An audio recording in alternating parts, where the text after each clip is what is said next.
Baik, Bismillahirrahmanirrahim. Assalamualaikum warahmatullahi wabarakatuh. Perkenalkan, saya Femas Alfarizi dengan NIM 2331407011111007 dari Program Studi Teknologi Informasi Universitas Brawijaya. Nah, dalam video kesempatan kali ini, saya akan membahas mengenai keamanan IoT. Oke, sebelum membahas pada poin-poin utamanya, di sini saya akan membagi menjadi 3 poin utama. Yang pertama yaitu pengertian keamanan IoT. Apa itu keamanan pada IoT? Yang kedua, poin yang kedua yaitu proof of concept atau pembuktian. Dan yang ketiga yaitu cara memitigasinya. Oke, yang pertama yaitu mengenai apa itu keamanan IoT. Nah, IoT adalah konsep di mana perangkat fisik seperti microcontroller, sensor, dan aktuator terhubung ke internet untuk saling berkomunikasi. Nah, namun karena perangkat IoT ini sering memiliki keterbatasan sumber daya dan fitur keamanan yang minim, maka keamanan menjadi hal yang sangat penting untuk diperhatikan. Nah, keamanan IoT ini bertujuan untuk melindungi perangkat dan data dari serangan cyber seperti akses tidak sah, pencurian data, dan manipulasi perangkat yang dapat berakibat fatal. Oke, masuk pada poin yang kedua yaitu proof of concept. Nah, untuk membuktikan pentingnya keamanan pada IoT, di sini saya membuat sebuah proof of concept yang menggunakan microcontroller ESP32 yang menjalankan server HTTP sederhana yang bisa menyalakan atau mematikan LED lewat perintah HTTP. Oke, saya buka Arduino IDE-nya terlebih dahulu.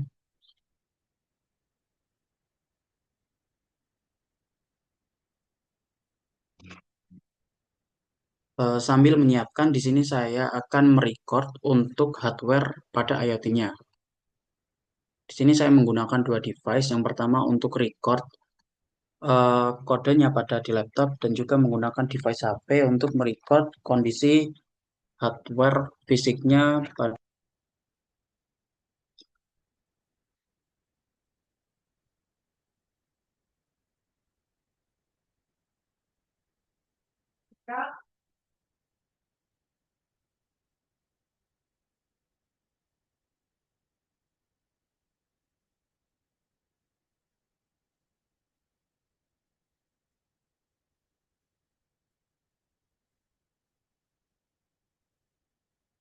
Oke,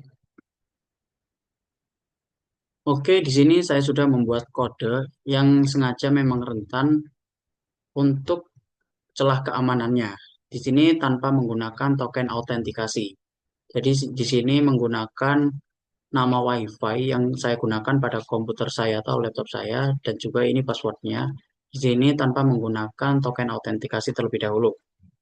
Oke, langkah yang pertama yaitu kita perlu mengupload kode ISP ke dalam microcontroller ISP-nya terlebih dahulu. Oke, coba kita upload terlebih dahulu. Tunggu hingga compilingnya selesai. Nah, di sini saya mengupload kode yang memungkinkan ESP32 menjadi web server tanpa mekanisme autentikasi. Nah, sehingga tanpa autentikasi tersebut, siapapun yang mengetahui IP bisa mengakses dan mengontrol LED-nya.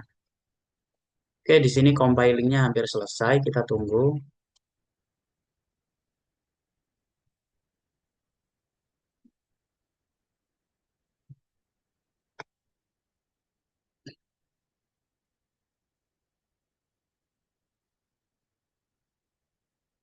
Oke, proses upload sudah berhasil dan kita cek di serial monitor. Nah, di sini sudah berhasil bahwasannya IP sudah terdeteksi, WiFi juga terdeteksi. Di sini IP-nya yaitu ini 192.168.100.55. Oke, langkah yang pertama yaitu upload program tadi. Langkah yang kedua yaitu kita cek IP ISP-nya.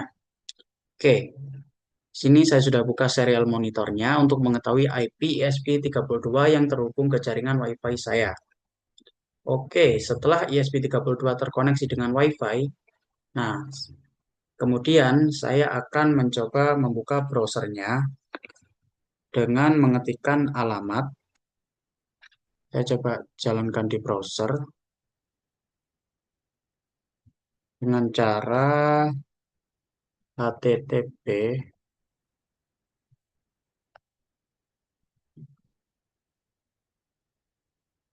Kita copy alamat IP kita yang sudah ada di serial monitor tadi. Nah, seperti ini.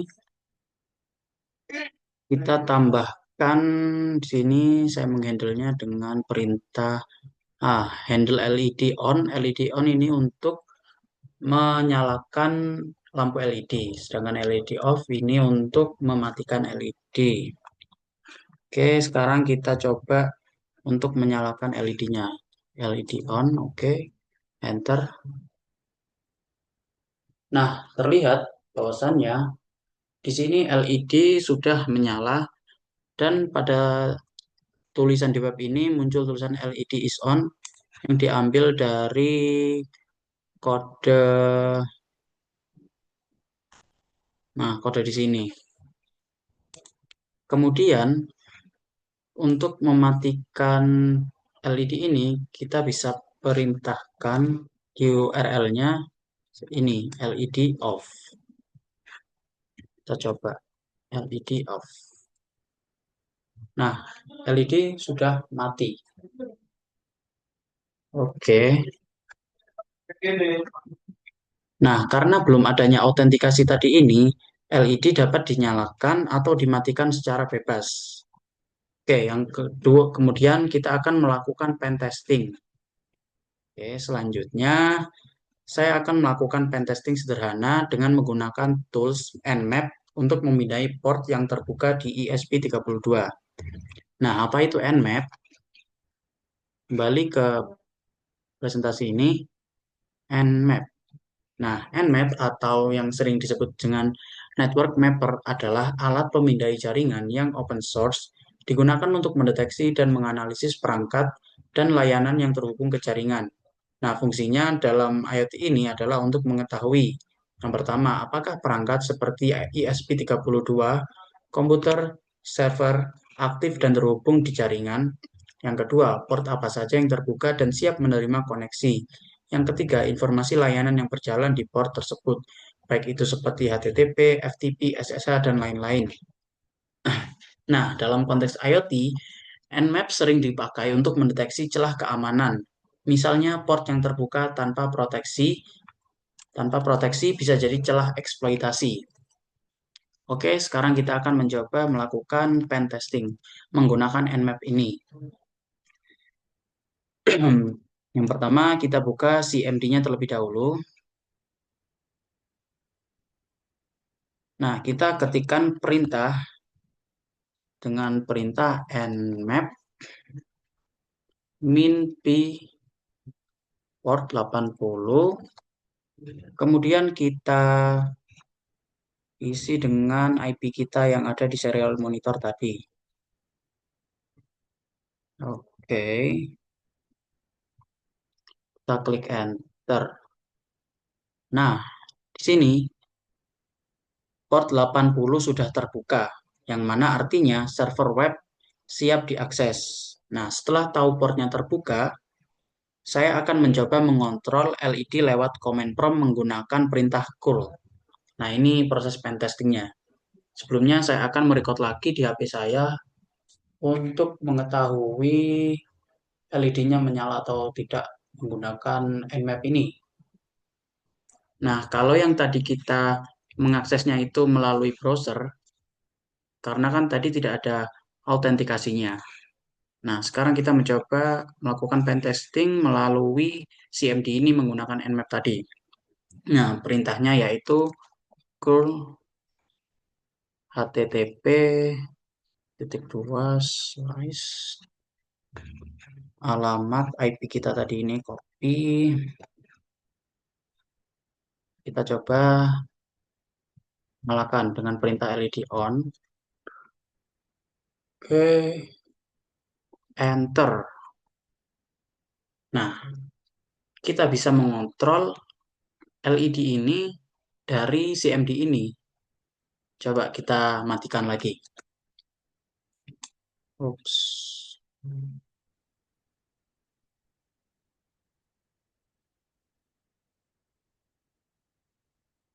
LED off. Nah, bisa dimatikan menggunakan CMD ini. Kenapa kita bisa mengontrol lewat CMD ini atau meretasnya? Karena di kode ini tidak ada itu kode yang memproteksi atau autentikasi untuk mengontrol si LED itu. Jadi siapapun yang mengetahui alamat IP kita, maka bisa mengontrolnya. Oke, selanjutnya cara memitigasi untuk mencegah akses tidak sah. Cara memitigasi agar tidak bisa LED tadi itu dikontrol seperti lewat CMD tadi. Nah, caranya yaitu yang jelas kita harus perbarui kodenya. Sini saya sudah mengkomennya tadi untuk kode yang rentan diakses. Sini saya sudah menyiapkan kode yang sudah diperbaiki menggunakan token autentikasi. Kita copy saja,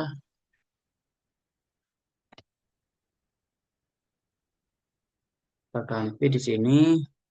Nah, di sini sudah ditambahkan untuk string out token, yang mana kita jika ingin mengontrolnya, kita harus menambahkan token ini.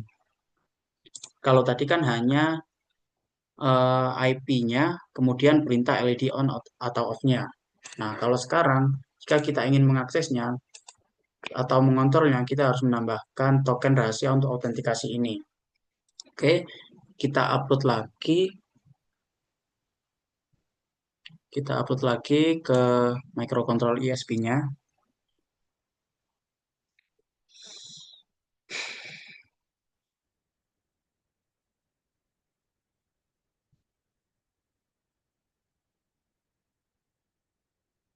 Kita tunggu proses compilingnya hingga selesai. Oke, proses uploadnya hampir selesai.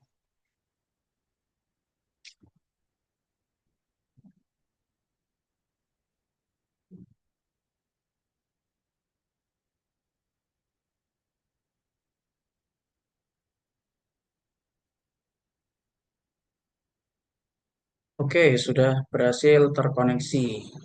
Dan ini adalah IP address-nya. HTTP servernya juga sudah berjalan. Selanjutnya, kita akan mengakses tanpa token. Nah, ini kan kode yang sudah diperbarui tadi menggunakan autentikasi.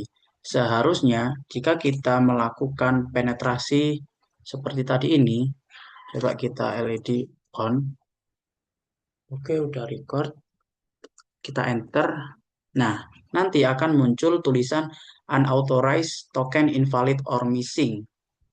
Nah, itu adalah salah satu cara memitigasi menggunakan kode token autentikasi. Sehingga peretas tidak bisa mengontrol eh, IoT kita atau ISP untuk menyalakan LED kita itu hanya dengan mengakses IP saja. Oke, kemudian coba jika kita mengaksesnya dengan menggunakan token yang benar. Seharusnya itu bisa. Dengan cara tadi cool, kita tambahkan di sini yaitu dengan token. Tadi tokennya kita masukkan. Nah, ini tokennya IoT 23. Nah, jika kita menambahkan tokennya, seharusnya ISP bisa diakses. Coba kita enter. Oke, berhasil. Di sini sudah berhasil bahwasannya LED bisa menyala ketika kita menambahkan token untuk autentikasi tadi. Coba kita nonaktifkan LED-nya atau kita matikan. Tadi kan perintah LED on, sekarang kita coba LED off. Nah, LED is off. Berhasil.